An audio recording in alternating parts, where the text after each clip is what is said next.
مرزا صاحب کو یقینی علم تھا کہ وہ جھوٹے مدعی ہیں اور اللہ تعالیٰ کی حفاظت کے وعدے ان کے لیے نہیں ہیں، بلکہ ابھی آنے والے سچے ابن مریم کے لیے ہیں، اسی لیے حج کو نہیں گئے۔ اس کے علاوہ مرزا صاحب کو اپنے خدا کے وعدوں پر بھی یقین نہیں تھا۔ مرزا صاحب لکھتے ہیں کہ ان کا الہام ہے، براہین احمدیہ میں میری نسبت خدا تعالیٰ کی یہ پیشن گوئی ہے کہ قتل وغیرہ کے منصوبوں سے بچاؤں گا۔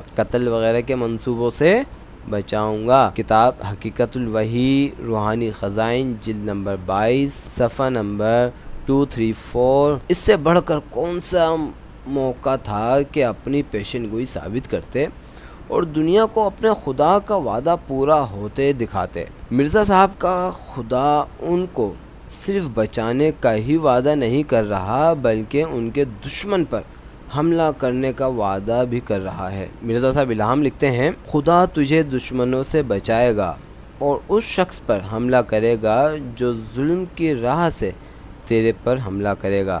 کتاب تذکرہ شہادتین روحانی خزائن جلد نمبر 20 صفحہ نمبر 8۔ اس کے باوجود بھی مرزا صاحب کو اپنے خدا پر یقین نہیں کہ وہ واقعی کچھ کرے گا۔ ایک وقت میں نبی کریم پر نور کائنات حضرت محمد مصطفیٰ صلی اللہ علیہ وسلم کے کسی دشمن کے اچانک حملے سے بچانے کے لیے صحابہ اکرام رضوان اللہ تعالی رسول کریم پر نور کائنات حضرت محمد مصطفیٰ صلی اللہ علیہ وسلم کا پہرا دیا کرتے تھے۔ جب اللہ تعالی نے آیت نازل کی کہ میں تمہیں دشمنوں سے بچاؤں گا تو حضور پر نور کائنات حضرت محمد مصطفیٰ صلی اللہ علیہ وسلم نے اسی وقت صحابہ اکرام کو پہرا ختم کرنے کا حکم دے دیا کہ اب اللہ تعالیٰ کا وعدہ آ گیا ہے، اب وہ خود حفاظت کرے گا۔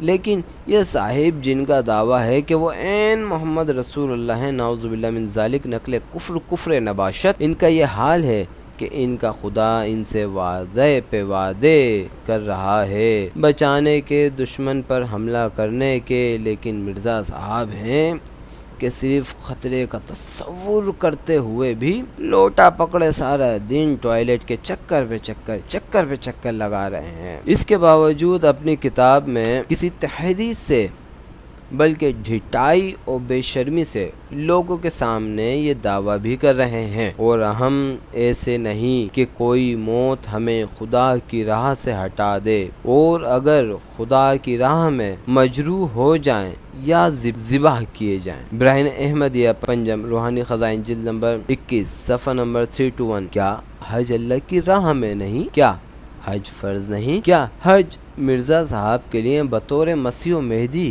ایک لازمی امر نہیں تھا؟ جس مسیح اور مہدی کو اپنے خدا کے وعدے کے بعد اپنے ہی کیے ہوئے الفاظ کا پاس ہی نہیں کہ وہ اللہ کا فرستادہ ہو سکتا ہے۔ مرزا صاحب کے الفاظ مرزا صاحب پر ہی پلٹتا ہوں۔ ایک جگہ لکھتے ہیں کہ کیا اس کے سوا کسی اور چیز کا نام ذلت ہے کہ جو کچھ اس نے کہا وہ پورا نہ ہوا؟ ضمیمہ انجام آتم روحانی خزائن جلد نمبر 11۔ اب یہ مرزا صاحب کے خدا اور ان کا اپنا کہا پورا نہ ہوا، موقع ملا بھی ہمیشہ موجود بھی رہا کہ اپنا کہا پورا کر کے دکھا دیں، لیکن بہانہ سازی کر کے ٹالنے کی کوشش کی۔ کیا ابھی مرزا صاحب یا ان کی گدی چلانے والے ذلت محسوس نہیں کرتے؟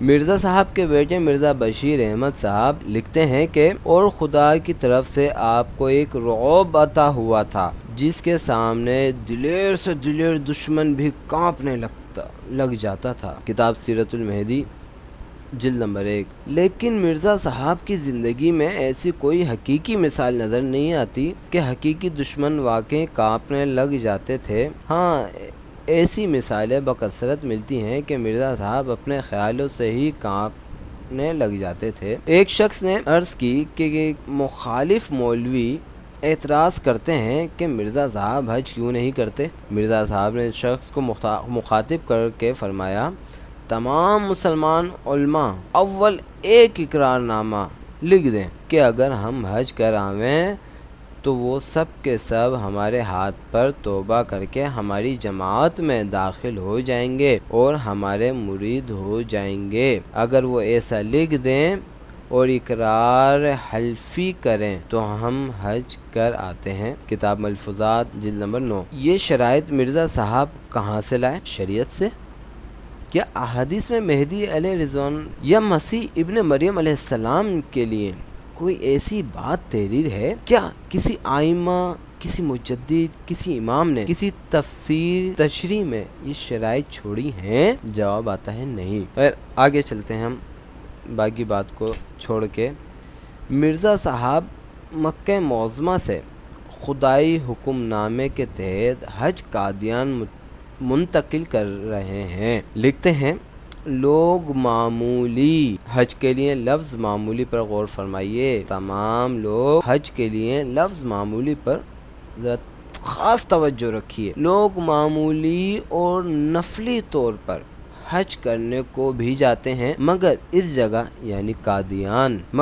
جگہ نفلی حج سے ثواب زیادہ ہے اور غافل رہنے میں نقصان اور خطرہ ہے، کیونکہ سلسلہ آسمانی ہے اور حکم ربانی۔ کتاب ہے آئینہ کمالات اسلام، روحانی خزائن جلد نمبر 5۔ کیا ایک مسلمان خانہ کعبہ کو چھوڑ کر کہیں اور حج کرنے کا سوچ بھی سکتا ہے؟ نعوذ باللہ۔ تو جی یہ ہے مرزا صاحب کا حج۔